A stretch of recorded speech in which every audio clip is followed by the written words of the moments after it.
Gjell me preshe dhe me mish do përgatit sot, edhe si e përgatit unë.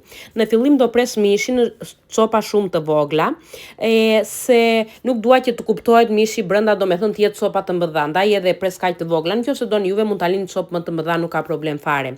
Pastaj do t'i presim preshët, edhe do t'i pres dhe këto të holla, se dua që të dali në copa të vogla gjella.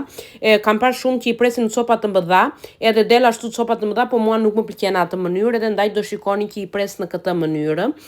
Pasi i pres preshët, do t'i vendosë që të lahen në lavamanë, se po t'i laj të gjitha ashtu siç janë, mendoj se mbetet balt brenda, edhe ndaj i pres njërë pastaj i laj.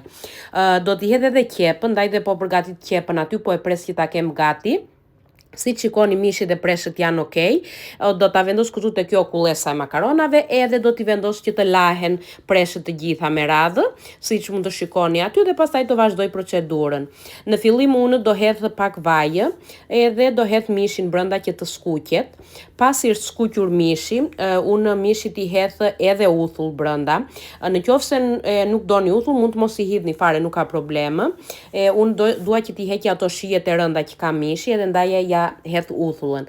Pastaj ja qepën, që të skuqet mishi bashkë me qepë, një lugë me pelte domate, shumë e bëjnë me shumë salcë këtë gjell, mua nuk më pëlqen me shumë salcë, i hodha vetëm pak fare sa për sysi të themi, se në fund unë e ha me limon, kur e hedh në pjatë, i hedh limon. Tani siç mund të shikoni aty, unë hodha preshën, i hodha verë të kuqe, kripë, piperë, por edhe verën e kuqe nëse nuk doni, mund ta shmagnit mos e përdorni.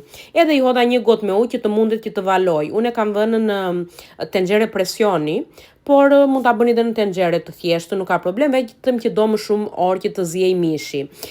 Disa njerëz këtë gjellë e bëjnë edhe me vezë dhe me limon në fund, mua nuk më pëlqen me vezë, i hodha selin në fund fare.